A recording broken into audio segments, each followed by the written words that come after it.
জিয়া, জিয়া, কোথায় তুই? আদিত্য বারবার এদিক ওদিক তাকিয়ে জিয়াকে খোঁজার চেষ্টা করছে, কিন্তু খুঁজে পাচ্ছে না।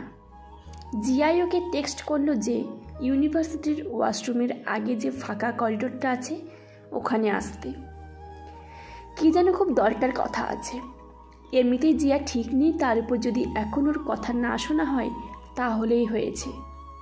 তাই আর আদিত্য দেরি করেনি, টেক্সট পেয়েই চলে এসেছে। কোথায় গেল এই মেয়েটা? যা অবস্থা করেছে নিজের, তাতে না কিছু বাঁধিয়ে বসে। আদিত্য এক হাত কোমরে আরেক হাত মাথার পিছনে দিয়ে দাঁড়িয়ে আছে। এমন সময় কেউ পিছন থেকে ওর শার্ট টেনে যে হাত কোমরে ছিল সেই হাত ধরে ফেরালো। ব্যক্তিটির দিকে ফিরতেই আদিত্য কিছু বলবি, তার আগে ব্যক্তিটি ওর বুকে ঢলে পড়ল। জিয়া, জিয়া, তুই ঠিক আছিস? কি হয়েছে? হ্যাঁ, ব্যক্তিটি আর কেউ নয়, জিয়া। জিয়া ধীরে ধীরে শক্ত করে আদিত্যকে জড়িয়ে ধরল, কোনো কথা না বলে, কারণ জিয়া ঠিকমতো দাঁড়ানোর অবস্থাতেই নেই। আমি আদিত্যকে খুঁজতে খুঁজতে ওনার পিছু নিয়েছিলাম, কিন্তু জিয়ার সাথে ওনাকে এভাবে দেখবো ভাবিনি। জিয়ার অবস্থা এমন কেন, ওটাই ভাবছেন তো? কিছুক্ষণ আগে ভার্সিটির হলরুমে ফ্রেশার্স পার্টি আয়োজন করা হয়েছে। প্রায় ভালোই স্টুডেন্টসদের আনাগোনা শুরু হয়ে গেছে ইতিমধ্যে। আমি পার্টির এক কোণে একা দাঁড়িয়ে আছি। এমন নয় যে আমি একা এসেছি, আমার সাথে কোয়েল এসেছে, কিন্তু ওর দরকারির কল আসায় ও একটু অন্যদিকে গেছে।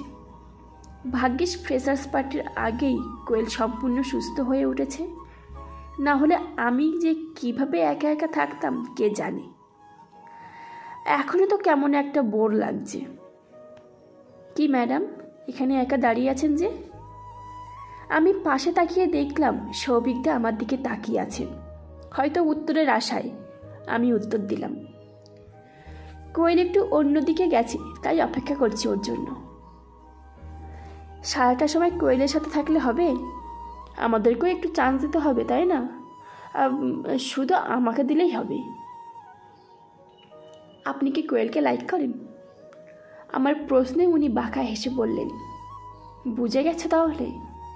কিন্তু তোমার বান্ধবী তো আর পাত্তা দেয় না, তাই তুমিই দাও। আমার তো মেয়ে হলেই হলো।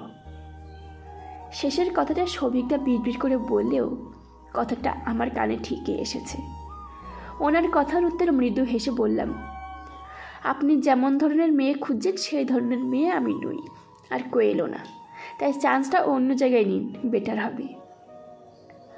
আচ্ছা, তা তুমি কেমন ধরনের মেয়ে একটু বলো শুনি। তোমার ধরনের কথা শুনে মনে হচ্ছে আমার টেস্ট চেঞ্জ হয়ে গেল। হঠাৎ করে সৌভিকদা আমার দিকে এগোতে শুরু করলে আমি পেছাতে থাকি। পিছুতে পিছুতে দেওয়ালে পিঠ থেকে গেলে উনি আমার মাথার দুপাশে হাত রেখে আমার সামনে ঝুঁকে দাঁড়ান। বুঝতে পারি উনি নেশা করে আছেন। কি হলো, কিছু বলো। উনি আমার মুখের দিকে আরও এগিয়ে এলে আমি ওনাকে ধাক্কা দিতে যাব, এমন সময় ওনার কলার ধরে কেউ পিছন থেকে টেনে নিল। উনি পুরোপুরি সরে যেতে দেখলাম আদিত্য দাঁড়িয়ে আছে, আর আদিত্যর পিছনে কোয়েল। কোয়েল আমার কাছে এসে জিজ্ঞেস করলো, কোনো অসভ্যতামি করেছে নাকি আদিত্যদা? আদিত্যদাকে বল তাহলে। কোয়েল বেশ জোরে কথাটা বলায় উনিও শুনতে পেয়েছেন, আর তাই কোয়েলের কথা শেষ হতেই উনি আমার দিকে তাকালেন উত্তরের আশায়। করতে চেয়েছিল।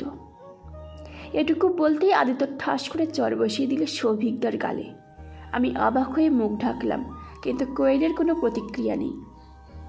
তোকে সাবধান করেছিলাম আমি যে এইসব অসভ্যতামি থেকে দূরে থাকতে, না হলে ফল ভালো হবে না, কিন্তু তুই শুনলি না। আদি, আদি কি করছোটা কি তুমি? সৌভিকদা তোমার ছোটোবেলার বন্ধু, আর তুমি ওর গায়ে হাত তুলে, তা আবার আমার মতো মিডিল ক্লাস মেয়েটার জন্য। Just shut your mouth Zia, নাহলে তোকেও পস্তাতে হবে। আদিত্যের কথা শুনে জিয়া প্রায় তেলে বেগুনে জ্বলে উঠল। সৌভিকদাকে আদিত্যের হাত থেকে জোর করে ছাড়িয়ে নিয়ে বলল, এখন এই মিডিল ক্লাস মেয়েগুলো তোমার জন্য ইম্পর্টেন্ট হয়ে গেছে, তাই না? আগে তো শুধু কোয়েল ছিল, এখন এই মৌমিতা এসে জুটেছে। তুমি কি ভুলে যাচ্ছ তুমি কোন বাড়ির ছেলে? কি তোমার স্ট্যাটাস? তোমার আমাদের স্ট্যাটাস দেখো আর এই মেয়েগুলোর স্ট্যাটাস দেখো, তাহলেই বুঝতে পারবে তুমি কি করছো। আমি খুব ভালোভাবেই জানি আমি কি করছি। তুই প্লিজ তোর স্ট্যাটাসের সাথে ওদের স্ট্যাটাসের তুলনা করে ওদের অপমান করিস না। তোর স্ট্যাটাসের মেয়েদের সাথে থাকা তো দূর, কথা বলতেও আমার ঘেন্না করে। সারাদিন ক্লাব, পার্টি, টাকা ওড়ানো, ছেলেদের সাথে ঘুরে বেড়ানো ছাড়া আর কিছু জানিস? ও হ্যাঁ, বাবার টাকায় ফুটানি মেরে অন্যদের হ্যারাস করাটা সব থেকে বড় ট্যালেন্ট তোর। আর স্বভাব হলো যেসব ছেলেদের তোর থেকে বেশি টাকা আছে তাদের পিছন পিছন ঘোরা, তারা পাত্তে না দিলেও তাদের গায়ে পড়ে ঘোরা, যেটা কিনা তুই আমার সাথে করিস। যেই কথাগুলো বললাম সেগুলো মাথায় রেখে দ্বিতীয়বার আমার সাথে কথা বলতে আসবি না। যদি নিজেকে চেঞ্জ করতে পারিস তাহলেই আসবি।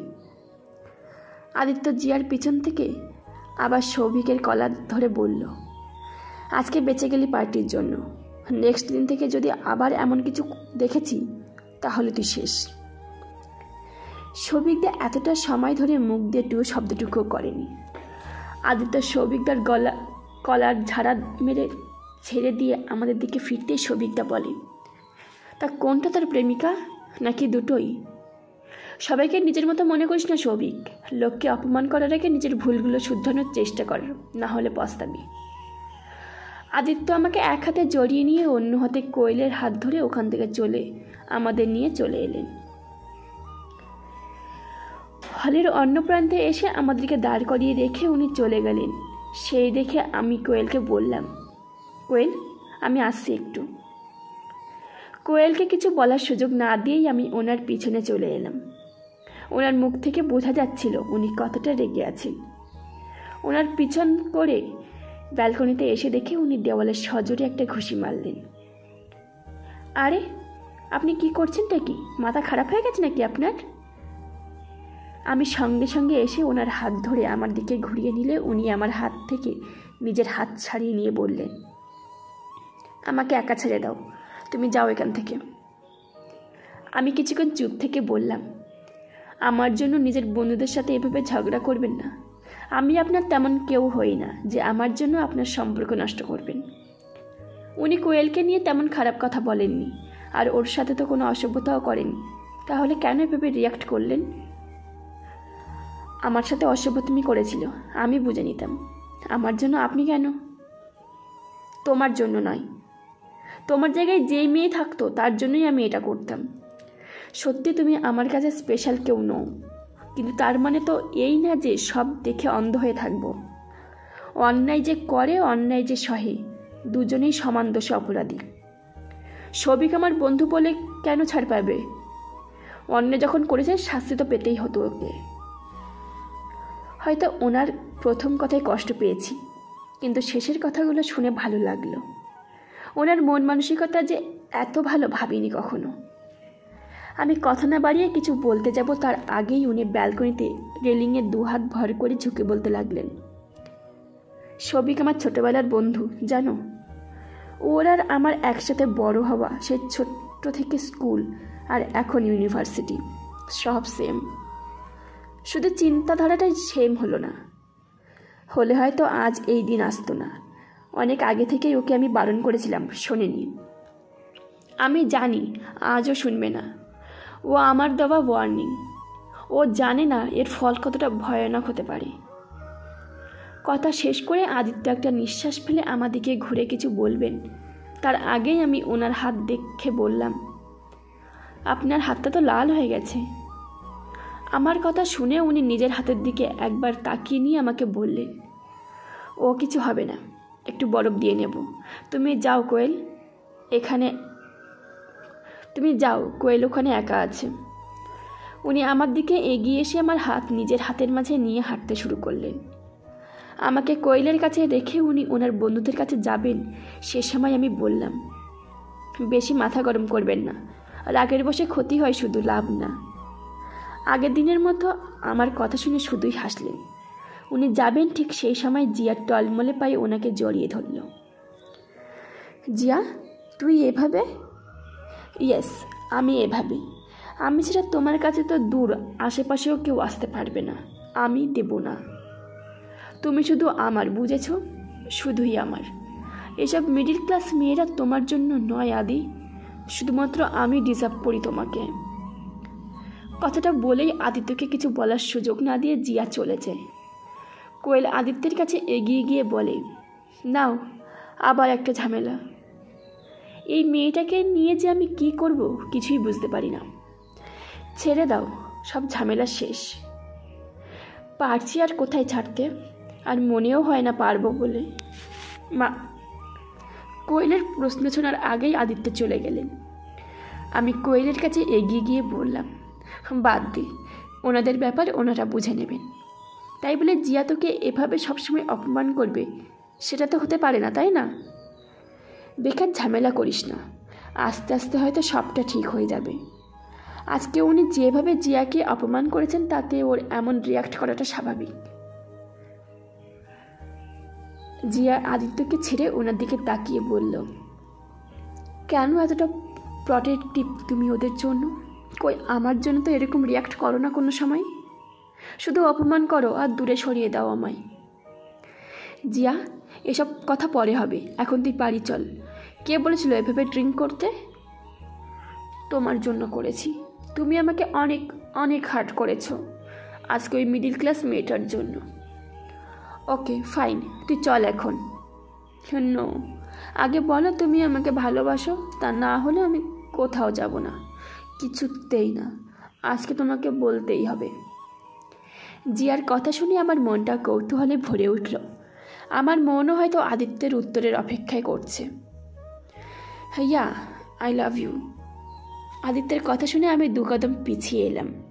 যে দেওয়ালটার আড়ালে ছিলাম সেখান থেকে ভুলবশত বেরিয়ে এলাম, যার ফলে জিয়া আমাকে দেখে ফেলল। ও আদিত্যকে ছেড়ে আমার দিকে এগোতেই আদিত্য আমায় দেখতে পেলেন। জিয়া আমাকে এসে বলল, খুব ভালো হয়েছে তুমি এসেছো। শুনেছ আদি কি বলল? He loves me, only me, তাই ওর থেকে দূরে থাকো, ওকে? জিয়ার কথার উত্তর না দিয়ে জিয়া পিছিয়ে গিয়ে একবার আমার দিকে তাকিয়ে বলল, হে আদি, ওর দিকে একবার তাকিয়ে দেখো, ওর ড্রেস আপটা একবার দেখো জাস্ট। ফ্রেশার্স পার্টিতে বেহেনজিদের মতো চুড়িদার পরে এসেছে, তাও সস্তার। ও মাই গড, এরকম একটা খ্যাত মেয়ে তোমাকে ডিজার্ভই করে না, বুঝলে? তোমাকে শুধু আমি ডিজার্ভ করি। কথা শেষ করার আগেই জিয়া পড়ে যেতে নেয় আর আদিত্য ওকে ধরে ফেলে। এক মুহূর্ত অপেক্ষা না করে জিয়াকে কোলে তুলে নেন আদিত্য আর চলে যান সেখান দিয়ে। এতক্ষণ নিজেকে সামলে রাখতে পারলেও আর পারিনি নিজেকে সামলে রাখতে। 2 হাত দিয়ে মুখ চেপে ধরে হাউমাউ করে কেঁদে উঠি। কাঁদতে কাঁদতে ওখানেই বসে পড়ি। ফোনের রিংটুনে ঘোর কাটলে দেখি কোয়েল কল করেছে। কল কেটে দিয়ে উঠে বেরিয়ে যাই ভার্সিটি থেকে। গন্তব্য কোথায় জানা নেই। আদিত্য জিয়ার বাড়ির সামনে এসে নিজের গাড়ি দাঁড় করালো। একটা নিঃশ্বাস ছেড়ে পাশে ঘুমন্ত জিয়ার দিকে তাকিয়ে নিয়ে নিজের ফোন বার করে কল করল। কল রিসিভ হতেই আদিত্য বলল, আমি বাড়ির বাইরে দাঁড়িয়ে আছি, 2 জন মেয়েটকে পাঠান রাইট না। আদিত্য কথাটুকু বলেই কল কেটে দিয়ে অপেক্ষা করতে লাগলো। একবার ঝুঁকে যেয়ে দেখতে পেল মেন গেট দিয়ে 2 জন মেয়েট আসছেন। সঙ্গে সঙ্গে গাড়ি থেকে নেমে পড়ল আদিত্য। গাড়ির দরজাটা খুলে দিয়ে বলল, ম্যাডামকে সাবধানে নিয়ে যান। এত যখন চিন্তা তাহলে তো তুমি নিয়ে যেতে পারতে, তোমার তো আর আমাদের বাড়িতে আসতে কোনো মানা নেই, তাই না? আদিত্য পুরুষালী গলার স্বর শুনেই বিরক্ত হয়ে গেল, তবুও সেটা প্রকাশ না করে পিছন ফিরল। যা ভেবেছিল তাই। জিয়ার বাবা দাঁড়িয়ে আছেন। জিয়ার বাবার দিকে তাকিয়ে মৃদু হেসে আদিত্য উত্তর দিল, আপনার মেয়ের জন্য এতক্ষণ অবধি যতটুকু করেছি এতটাই যথেষ্ট। এর চাইতে বেশি করে ফেললে আবার আপনার মেয়ে উৎপাতটা বেশি করে করবে। এমনিতে তো কম উৎপাত করে না আপনার মেয়ে। আপনি আপনার মেয়ের সব বাদরামি সহ্য করতে পারেন, কিন্তু আমি করব না। আজ যদি আপনার জায়গায় আমি থাকতাম না, তাহলে জিয়াকে চাপকে সিধা করে দিতাম, নাকি এইভাবে লাই দিতাম। আদিত্য আওয়াজ নিচে, আমার সাথে আওয়াজ নিচে করে কথা বলবেন। আদিত্য ব্যানার্জির সাথে জোর গলায় কেউ কথা বলে না, কারণ আদিত্য ব্যানার্জি কখনো কোনো ভুল করে না। পারলে নিজের মেয়েকে শাসন করুন। আপনার টাকা আছে বলে একটু বেশি লোককে নিচু করেন। একটা কথা মাথায় রাখবেন, টাকায় কারোর নাম লেখা থাকে না, যার হাতে যায় তার হয়ে যায়। আজ আছে কাল নাও থাকতে পারে। Good night. আদিত্য নিজের গাড়িতে উঠে বেরিয়ে গেল। জিয়ার বাবা পরেশবাবু চোয়াল শক্ত করে ওখানেই দাঁড়িয়ে থাকেন। আজ জিয়ার জেদের জন্য তুমি বেঁচে যাচ্ছ আদিত্য, না হলে আমাকে যতবার তুমি অপমান করেছ তার শাস্তি তুমি পেতে। শুধুমাত্র আমার মেয়ের জন্য কিছু বলছি না আমি, সেখানে তুমি আমার মেয়েকে অপমান করছো। কালকে জিয়ার সাথে কথা বলবো আমি। মনস্থির করে পরেশবাবু হনহনিয়ে বাড়ির ভিতরে চলে গেলেন। এদিকে আদিত্য ড্রাইভ করে ইউনিভার্সিটিতে এসে পৌঁছেছে। গাড়ি থেকে নেমে যেই না আদিত্য ইউনিভার্সিটিতে ঢুকবে, এমন সময় ওর কাছে একটা কল এলো। আদিত্য নিজের ফোনের স্ক্রিনের দিকে তাকিয়ে কিছু একটা ভেবে সঙ্গে সঙ্গে কল রিসিভ করল। Anything wrong? ওপাশ থেকে যা উত্তর এলো তাতে আদিত্যর মাথায় হাত পড়ে গেল। আদিত্য উত্তর দিল, থ্যাংক ইউ জানানোর জন্য। আদিত্য গাড়িতে হেলান দিয়ে দাঁড়ালো। তখন আবারও কল এলো। এবার কলটা কোয়েলের। বল, মৌকে খুঁজে পাচ্ছি না আমি কোথাও, তুমি দেখেছ? আমি দেখেছি, তুই রাখ আর নিশ্চিন্তে থাক। ফোন রাখতেই আদিত্যের কিছুক্ষণ আগের ঘটনার কথা মনে পড়ে গেল, যখন আদিত্য জিয়ার কথায় তাল মিলিয়ে ওকে আই লাভ ইউ বলেছিল। মমিতা কি তাহলে আমাদের পুরো কনভারসেশনটাই শুনেছিল? হয়তো তাই। কাজটা ঠিক করিনি আমি, কিন্তু আমি কি করে জানবো মমিতা আমাদের কথা শুনছে? তখন জিয়ার মন রাখার জন্য কথাগুলো না বললেও হতো। শিট। আদিত্য নিজের গাড়িতে একটা ঘুষি মেরে উঠে পড়ল গাড়িতে। আমার কেন এত খারাপ লাগছে? আমি তো আর কিছু ইচ্ছে করে করিনি, সবটাই তো পরিস্থিতির চাপে হয়ে গেছে। ও গড, কি হচ্ছে আমার সাথে এগুলো? আদিত্য আর কিছু না ভেবে ড্রাইভ করা শুরু করলো, ফোনে গুগল ম্যাপ খুলে। মাঝে মধ্যেই কপাল ডলছে দু আঙুল দিয়ে, কারণ মাথার যন্ত্রণা করছে আদিত্যের। গুগল ম্যাপ ফলো করে একটা নির্জন মাঠের সামনে এসে দাঁড়ালো আদিত্য।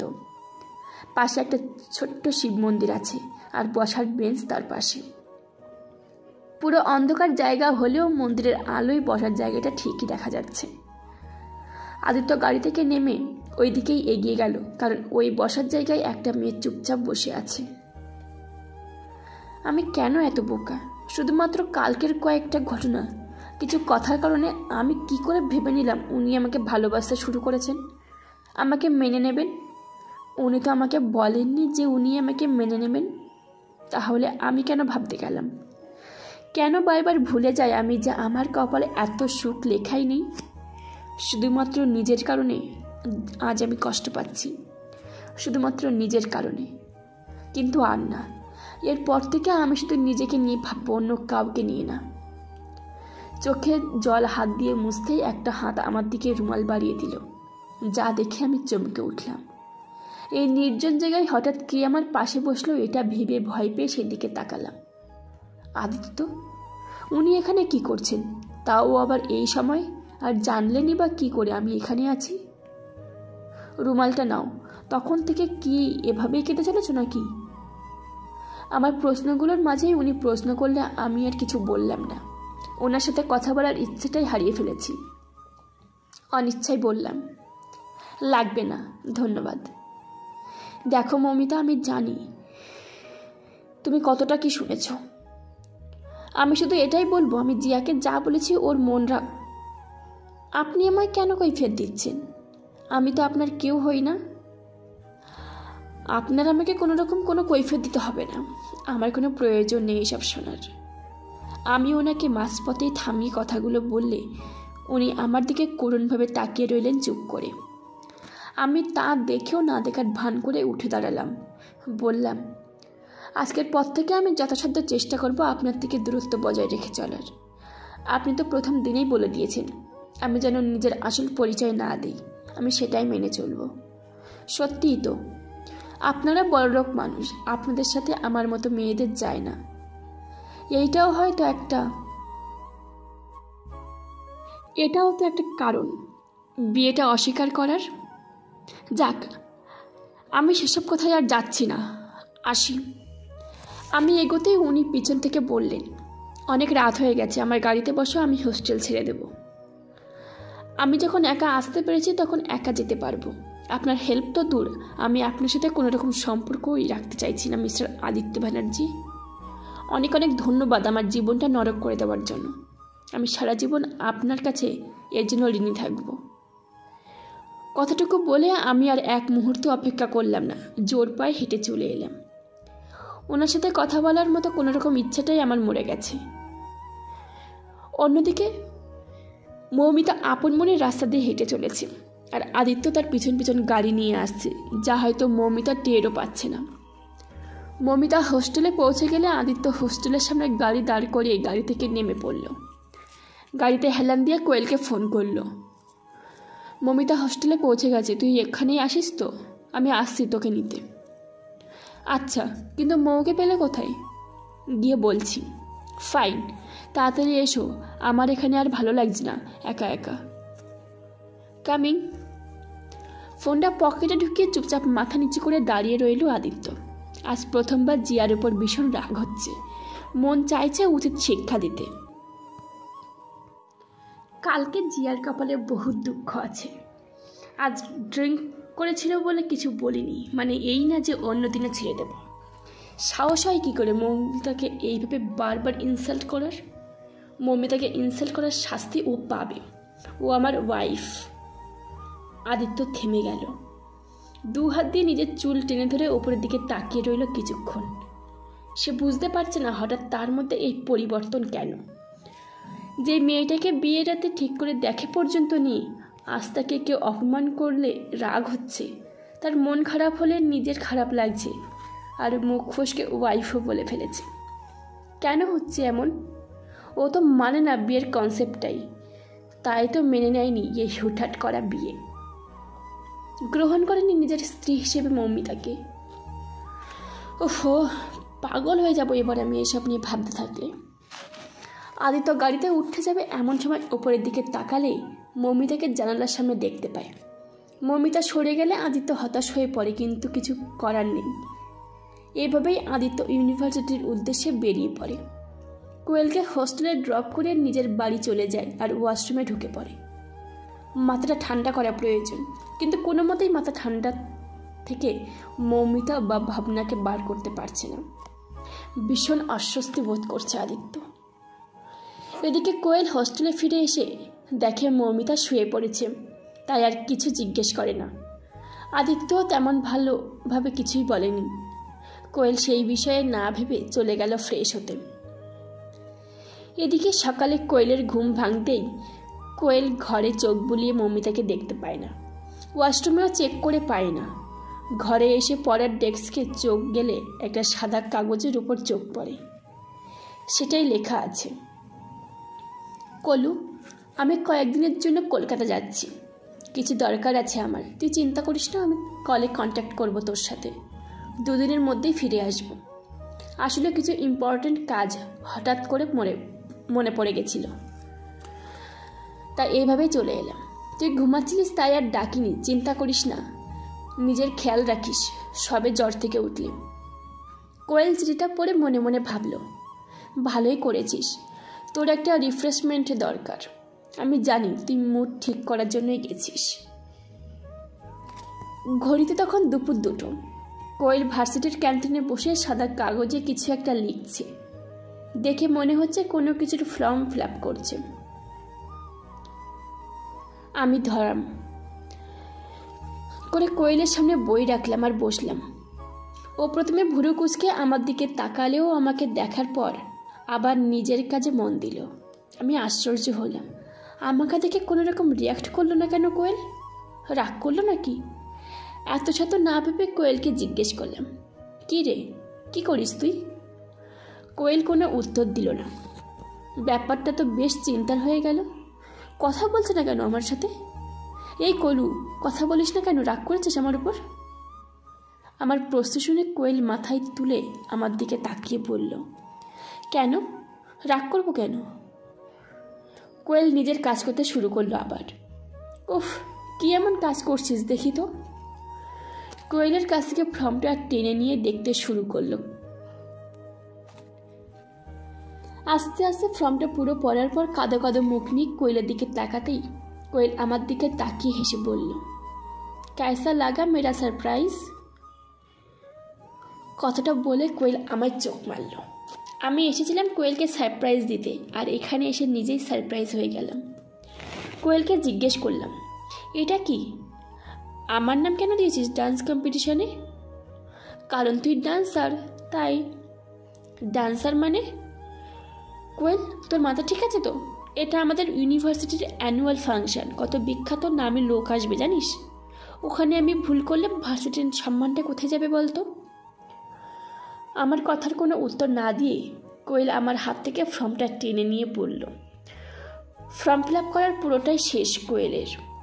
দেখ কোয়েল, আমি পারবো না কম্পিটিশনে কম্পিট করতে, ব্যাস অসম্ভব আমার পক্ষে। আমি সামান্য একটা ডান্সার। তো তোর কি মনে হচ্ছে আমাদের ভার্সিটিতে মাধুরী দীক্ষিত আসছে তোর সাথে, নাকি নোরা ফাতেহি আসছে বেলি ডান্স দিতে? আজও কথাবার্তা তো তোর। আমি পারবো না, আমার ভীষণ ভয় লাগছে। শোন, এই ফর্ম আমি জমা দেবই। তুই যদি পার্টিসিপেট না করিস সেটা তোর ব্যাপার, কিন্তু তারপর থেকে আর কোনোদিন আমার সাথে কথা বলবি না, ওকে? থ্রেডটা দিয়ে কোয়েল উঠে গেল, আর আমি মাথায় হাত দিয়ে ওর যাওয়ার দিকে তাকিয়ে রইলাম। সোজা হয়ে বসলাম যখন তখন আদিত্য ওর সামনে এসে দাঁড়ালো। ওদের মধ্যে কি কথা হলো কিছুই শুনতে পেলাম না, শুধু আদিত্য একবার আমার দিকে তাকালেন, তারপর কোয়েলের কাছ থেকে ফর্মটা নিয়ে চলে গেলেন। উনি চলে যাওয়ার পর আমি কোয়েলের কাছে দাঁড়িয়ে ওকে জিজ্ঞেস করলাম, ওনাকে দিলি কেন ফর্মটা? আদিত্য দা ইউনিটের হেড, তার জন্য। ওই জিয়ার দলবলের কাছে দেওয়ার থেকে আদিত্যকে দেওয়াটাই মাচ বেটার, তাই না? আমি কোয়েলের প্রশ্নে শুধু ওর দিকে করুণভাবে তাকিয়ে রইলাম। ও আমার হাত ধরে টেবিলের কাছে নিয়ে গিয়ে ব্যাগটা নিয়ে বাইকের দিকে হাঁটা শুরু করলো।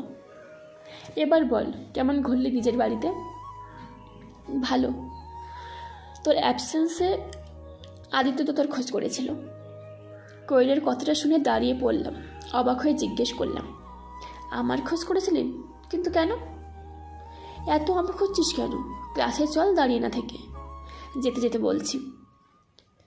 কোয়েলের কথা শুনে ক্লাসের দিকে হাঁটতে শুরু করলাম। ও বলতে শুরু করলো, তুই যেদিন গেলি সেদিন আমি ভার্সিটি আসিনি। আদিত্য দা হঠাৎই আমার রুমে আসে আর এসে তোর কথা জিজ্ঞেস করে। আমি বলি যে তুই বাড়িতে গেছিস, তারপর বেশ কিছুক্ষণ চুপ থেকে আমার খবর নিয়ে চলে যায়। এই 2-3 দিন আমার সাথে যখনই দেখা হয়েছে তোর খোঁজ নিয়েছে আর জিজ্ঞেস করেছে তুই কবে ফিরবি। কোয়েল কথা শেষ করতেই ক্লাসে ঢুকলাম। এ বিষয়ে আর কোনো কথা বাড়ালাম না, কিন্তু উনি কেন আমার বিষয়ে এত খোঁজখবর নিচ্ছেন এটাই বুঝতে পারছি না। আমি তো ওনাকে বলেই দিয়েছি আমি ওনার পথে বাধা হয়ে দাঁড়াবো না।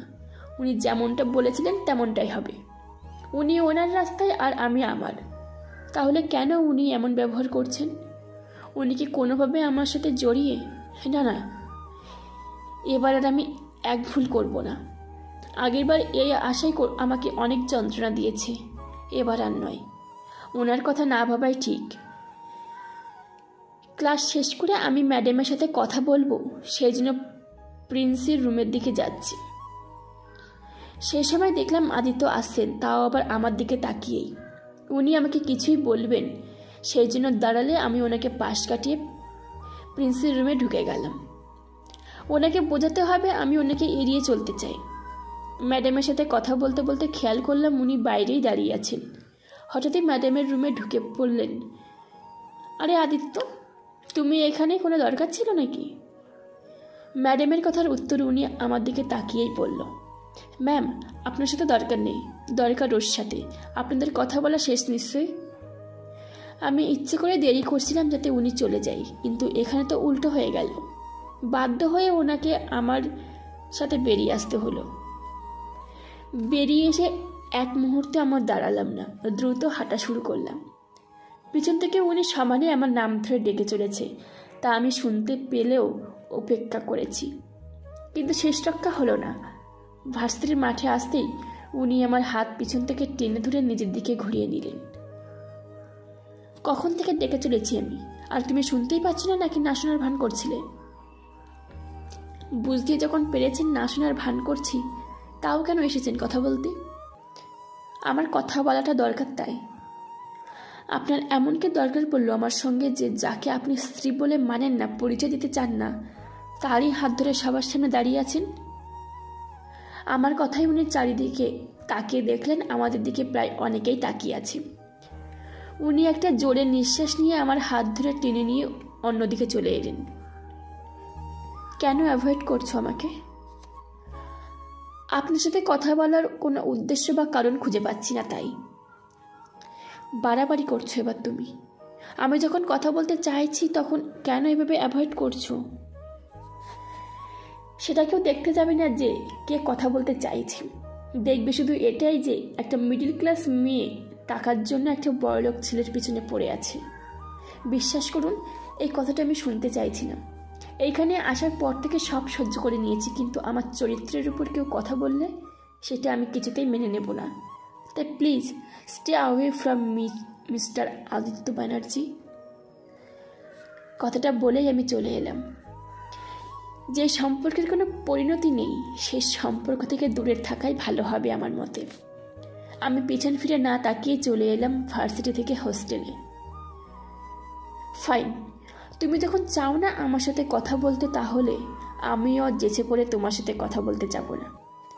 আমিই বোকা যে কিনা সবটা ঠিক করতে চেয়েছিলাম। ডোন্ট নো কি হয়েছে আমার কদিন ধরে। এই মেয়েটার চিন্তা আমার মাথা থেকে বেরোচ্ছেই না। আগে কোনোদিন কোনো মেয়েকে নিয়ে ভাবিনি আমি, কিন্তু ওহ ড্যাম ইট। আদিত্য পিলারের মধ্যে একটা ঘুষি মারল সজোরে। পিছন থেকে সে সময় জিয়া চিৎকার এলো, আর কিছুক্ষণের মধ্যেই জিয়া আদিত্যের পাশে দাঁড়িয়ে জিজ্ঞেস করলো, আদি কি হয়েছে তোমার? এভাবে রিয়াক্ট করছো কেন? আদিত্য জিয়ার দিকে তাকিয়ে তীক্ষ্ণ দৃষ্টি নিক্ষেপ করলে জিয়া ভয় পেয়ে যায়। দাঁতে দাঁত চেপে আদিত্য বলে, just stay away from me. Aditya চলে গেলে জিয়া বেকুবের মতো দাঁড়িয়ে থাকে। আদিত্য কী কারণে ওর উপর রাগ দেখালো জিয়া বুঝল না, কারণ রাতের কথা ওর কিছুই মন নেই। সে বিষয়ে মাথা না ঘামিয়ে জিয়া চলে গেল। আমি আর কোয়েল ক্লাস করে বেরোচ্ছি, সেই সময় জিয়া এসে আমাদের সামনে দাঁড়ালো। আমাদের দিকে তাকিয়ে বাঁ হাতে একটা কাগজ আমাদের চোখের সামনে ধরে। আমি আর কোয়েল তাকিয়ে দেখি এটা আমার কম্পিটিশনের ফর্ম। আমি তোর দিকে বন্ধুতার হাত বাড়ালাম, কিন্তু তোর সেটা পছন্দ হলো না, তাই তো তুই সেই আমার বিরুদ্ধে গিয়ে দাঁড়ালি আমার কম্পিটিটর হয়ে। জিয়ার কথা বুঝে আমি আর কোয়েল একে অপরের দিকে তাকালাম। আমি বললাম, আমি জানতাম না তুইও পার্টিসিপেট করছিস, আর তাছাড়া বন্ধুত্বের কথাটা তোর মুখে মানাচ্ছে না ফ্রেশার্স পার্টির ঘটনার পর। তুই সেদিনই বুঝিয়ে দিয়েছিস তুই কি ভাবিস আমাকে নিয়ে, সো প্লিজ। আমি কোয়েলের হাত ধরে ওখান থেকে চলে আসতে নিলেই জিয়া আবার বলে ওঠে, তা পারবি তো আমার সাথে কম্পিট করতে? একটু ঠিকঠাক ড্রেস পরে আসিস যাতে নাচতে সুবিধা হয়, না হলে দেখা গেল জাজেসটা হয়তো তোর ড্রেস দেখেই তোকে ডিসকোয়ালিফাই করে দিল। জিয়া হাসতে হাসতে চলে গেলে কোয়েল আমাকে বলল, ভালো ডান্সার জিয়া, স্পেশালি ওয়েস্টার্ন আর হিপহপে। আর ভারতনাট্যম, কথক, ক্লাসিক্যালেও ভালোই, বাট ভারতনাট্যম আর কথক ওডিসিতে একটু উইক। কদিন যেন বাকি কম্পিটিশনের? 4 দিন তো? হ্যাঁ, ওকে চল হোস্টেলে চল। আমি আর জিয়া ফিরে এলাম হোস্টেলে, আর কোয়েল হঠাৎ করেই বলল শপিং করতে যাবে। আমি আমত করলাম না, একটু ঘোরাও হয়ে যাবে সেই ফাঁকে, এই জন্য রাজি হয়ে গেলাম। লেডিস অ্যান্ড জেন্টলম্যান, আপনাদের সবাইকে ধন্যবাদ আমাদের যাদবপুর ইউনিভার্সিটির ডান্স কম্পিটিশনে সামিল হওয়ার জন্য। আর কিছুক্ষণের মধ্যে শুরু হতে চলেছে আমাদের এই কম্পিটিশন, তাই আমি আপনাদের অবগত করতে চাইছি কম্পিটিশনের রাইড সম্পর্কে। আমাদের ফার্স্ট রাউন্ড হলো যে কোনো ধরনের ইস্টার্ন ডান্স, অর্থাৎ ভারতনাট্যম, কথক, ওডিসি ইত্যাদি। সেকেন্ড রাউন্ড হলো বলিউড সং, এবং থার্ড মানে আমাদের ফাইনাল রাউন্ড, যা একটু কঠিন হতে চলেছে, এই ফাইনাল রাউন্ডের দুটো ভাগ আছে। প্রথম ভাগে আমাদের কম্পিটিটররা তাদের পছন্দসই পার্টনারের সাথে হিপ হপ বা সালসা করবে এবং দ্বিতীয় ভাগে ব্যালে করবে। এইসব রাউন্ড হওয়ার পর জাজেসরা ঠিক করবেন কে আমাদের এই কম্পিটিশনের উইনার। আর যদি কোনো পার্টিসিপেন্টের নাচে অনেক ভুলকুটি থাকে তাহলে জাজেসরা এদের এলিমিনেট করতে পারে। হোস্টের কথা শেষ হতেই পুরো হলঘর হাততালির আওয়াজে ভরে উঠল। হোস্ট হাসি মুখে স্টেজ থেকে নেমে গেলে স্টেজের উপর থাকা স্পটলাইট আবার অফ করে দেওয়া হলো। অ্যানাউন্সমেন্ট তো হয়ে গেল, তুই রেডি তো? আমি আয়নার সামনে দাঁড়িয়ে গয়না ঠিক করছিলাম। সেই সময় কোয়েল আমাকে কথাটা জিজ্ঞেস করায় আমি ওর দিকে না তাকিয়েই উত্তর দিলাম, আমি অনেক আগেই পুরোপুরি রেডি হয়ে গেছি কোয়েল। এই নিয়ে তুই 4 থেকে 5 বার কথাটা জিজ্ঞেস করলি। এত নার্ভাস হচ্ছিস কেন বলতো? তুই কম্পিটিশনের ভাগ আমি না তুই নিয়েছিস, মনে হচ্ছে তোর নার্ভাস হওয়া দেখে। সেটাই তো, যেখানে কম্পিটিশনের নামই দিতে চাইছিলি না, তুই কান্নাকাটি করছিলিস, সেখানে আজ কম্পিটিশনের দিন তুই এত কনফিডেন্ট। কি ব্যাপার? এই কনফিডেন্ট হওয়ার রহস্য কি? আমি যা আন্দাজ করছি তাই নাকি? বল। কোয়েল আমাকে কনুই দিয়ে হালকা গুঁতো মারতে মারতে কথাটা বললে আমি অস্বস্তিতে পড়ে যাই। ওকে ধমক দিয়ে বলি, এই তুই চুপ করবি? আমাকে আমার ডান্স ফোকাস করতে দে, খালি আজে বাজে কথা। কোয়েলকে কাটিয়ে গ্রিম রুম থেকে বেরিয়ে এলাম লাজুক হাসি নিয়ে। কোয়েল যদি এভাবে দেখতো তাহলে আবার উল্টোপাল্টা বলা শুরু করতো। উফ, পারেও বটে মেয়েটা। কোয়েলকে না হয় বুঝতে দিলাম না যে আমি নার্ভাস, কিন্তু আসলে তো তার নয়। আমার তো ভীষণ নার্ভাস লাগছে। আমি পারবো তো? হঠাৎ কেউ আমার কাঁধে হাত রাখলে আমি পিছন ফিরে তাকাই, অবাক হই না, কারণ এই কদিনে তার স্পর্শ আমি খুব ভালোভাবেই চিনে গেছি। আমি কিছু বলতে যাব, সেই মুহূর্তে কোয়েল চলে এলো। পরে কথা বলিস, এখন চল। গ্রিন রুমে প্রিন্সিপাল ম্যাডাম এসেছেন। কোয়েলের কথা শুনে আমি কোয়েলের সাথে চলে এলাম, শুধু একবার পিছন দিকে তাকিয়ে। গ্রিন রুমে আসতে ম্যাডামকে দেখে আমি নমস্কার করলাম। তারপর পিছিয়ে এসে দেখলাম আমাদের ইউনিভার্সিটি থেকে যারা যারা অংশগ্রহণ করেছে তারা সবাই উপস্থিত আছে, জিয়াও। আমি কোয়েলের দিকে তাকাতেই কোয়েল আমার হাত শক্ত করে ধরে আমার পাশে দাঁড়ালো। ম্যাডাম বলতে শুরু করলেন, আমি শুধুমাত্র এখানে তোমাদের এটাই বলতে এসেছি যে আমাদের ইউনিভার্সিটির প্রেস্টিজ তোমাদের হাতে। এই ভেবে জানো নার্ভাস হও না, এটা সামান্য একটা কম্পিটিশান। তোমরা এখানে তোমাদের বেস্টটা দেবে, দ্যাটস ইট। ইউনিভার্সিটির প্রেস্টিজ কথাটা মাথাতেই রাখবে না, নর্মাল কম্পিটিশনের মতো দেখবে, তাহলে লক্ষ্য পূরণ হবে। আর হ্যাঁ, একে অপরকে বিট করার কথা তো মাথাতেও আনবে না, কারণ এতে ক্ষতি বই লাভ হবে না। All the best my students. ম্যাডামের কথায় একটু হলেও কনফিডেন্স আর রিলিফ দুটোই পেলাম। চিন্তা করিস না, সব ঠিক হয়ে যাবে। আর ম্যাডামের লাস্ট কথাটা মনে রাখিস, কাউকে টেক্কা দেওয়ার জন্য এই কম্পিটিশন নয়। আমি বুঝলাম কোয়েল কথাটা জিয়াকে টোন করেই বলল, কারণ কথাটা বেশ জোরেই বলেছে কোয়েল, যার কোনো প্রয়োজন ছিল না। আমি তো পাশেই ছিলাম, আসতে বললেই পারতো। আমি জিয়ার দিকে তাকাতেই ও মুখ ফিরিয়ে নিল। ওর হাবভাবে বোঝাই যাচ্ছে ম্যাডামের লাস্ট কথার গুরুত্ব ও দেবে না। যাই হোক, সেসব না ভেবে আমার নিজের ডান্সে ফোকাস করা উচিত। আমাদের নেক্সট পার্টিসিপেন্ট মৌমিতা ব্যানার্জি, উনি আমাদের সামনে পারফরমেন্স করবেন ভারতনাট্যম। মৌ, যা তোর নাম ডেকেছে। আমি স্টেজে উঠব, ঠিক সে সময় দেখলাম জিয়া দাঁড়িয়ে আছে। ওর সামনে দিয়ে যেতেই ও একটা হাত আমার সামনে বাড়িয়ে রাস্তা আটকে পড়ল। এখনও সময় আছে, পার্টিসিপেট করিস না, জিততে তো পারবিই না, বরং নিজের ক্ষতি হয়ে যাবে।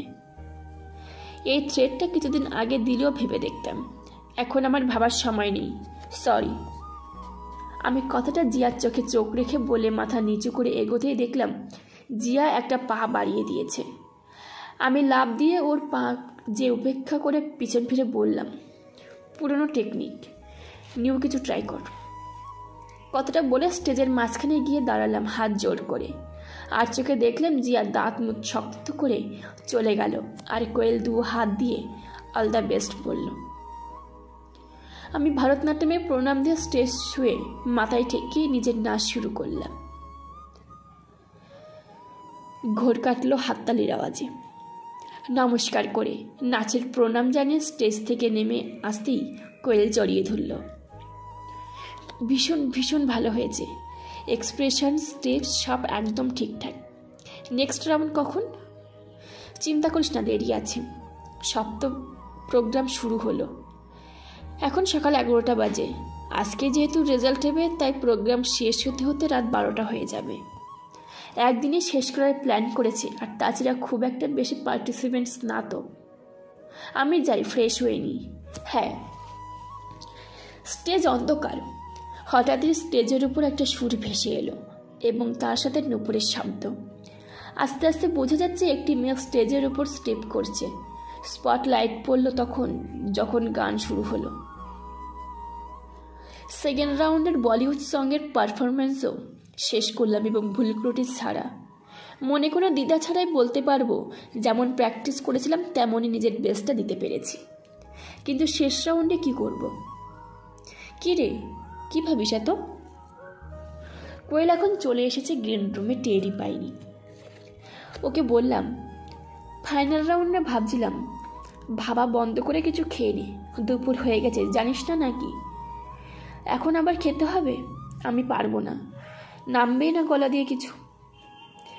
ম্যাডাম কি বলছে মনে নেই? বেশি নার্ভাস হতে না, আর পেটে খিদে থাকলে কোনো কাজ ঠিক করে হয় না, বুঝলি? চুপচাপ খা। কোয়েলের কথায় বাধ্য হয়ে ওর আনা খাবার খেতে শুরু করলাম। ও বলল, তোর ফাইনাল রাউন্ডের ফার্স্ট পার্ট বিকেলে, আর সেকেন্ড মেবি ওই 8টা নাগাদ। আর এখন বাজে দুপুর 3টে, তাই চুপচাপ খা, হজম হয়ে যাবে। আচ্ছা, আমি একটা জিনিস বুঝলাম না, ফার্স্ট রাউন্ডের থেকে সেকেন্ড রাউন্ডের এতটা ডিস্টেন্স, মানে 4 ঘন্টা। সেকেন্ড রাউন্ড থেকে পার্ট 1-এর ডিস্টেন্স ওটার থেকে একটু কম, মানে 6টা। আবার পার্ট 2-এর ডিস্টেন্স আর একটু কম, মানে 8টা। এমন কেন? 4 ঘন্টা, 3 ঘন্টা আর 2 ঘন্টা সিরিজ চলছে নাকি? আমার কথা শুনে কোয়েল হাসতে শুরু করলো। হাসতে হাসতে বিষম খেয়ে গেল, তাও হাসি থামছে না।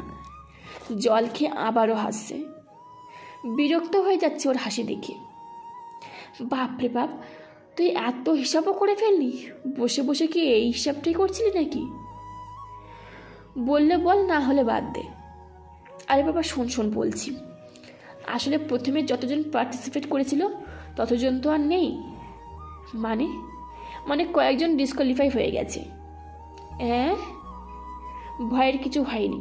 আসলে কয়েকজনের নাচতে নাচতে ঘুঙুর খুলে গেছে, যেটা রুলসের বাইরে। নাচের সময় পা থেকে ঘুঙুর খুলে গেলে ডিসকোয়ালিফাই তো হবেই, এটাই তো নিয়ম। নাচের এক্সামের সময়ও তো তাই হয়। আর তাছাড়া কয়েকজন আসেনি, তাদের জায়গায় নতুন করে কয়েকজন নাম দিয়েছে সোর্স খাটিয়ে। আর যাদের নাচ একদমই জাজেসদের পছন্দ হচ্ছে না, মানে ভুলভাল স্টেপ, তাদের এলিমিনেট করা হচ্ছে। এটা তো বলেই ছিল কম্পিটিশন শুরু হওয়ার আগে, তাই একটু সময়ের গোলমাল হয়েছে। সব বুঝলাম, কিন্তু একটা জিনিস বুঝলাম না। আবার কি? তুই জানলি কি করে নাচ করাকালীন ঘুঙুর খুলে গেলে তাকে ডিসকোয়ালিফাই করা হয়? এক্সামের সময় হলেও সেম রুল। এটা তো নাচের রুলস। তুই তো বলেছিলি নাচ সম্পর্কে তোর কোনো আইডিয়া নেই। তাহলে এটা ওই হোস্টটা বলেছিল, সেটাই বললাম আর কি। যাই হোক, আমি আসছি। হ্যাঁ, বাইরে কি হচ্ছে দেখি, তুই কনসেন্ট্রেট কর ভালোভাবে। পরীকে মরি করে কোয়েল চলে গেল। যেন কিছু লুকাচ্ছে, এমনটা কেন? থাক, এখন এসব ভাবার সময় নেই। ওদিকে গ্রিন রুমের বাইরে দাঁড়িয়ে কোয়েল বড় একটা স্বস্তির নিঃশ্বাস ফেলল।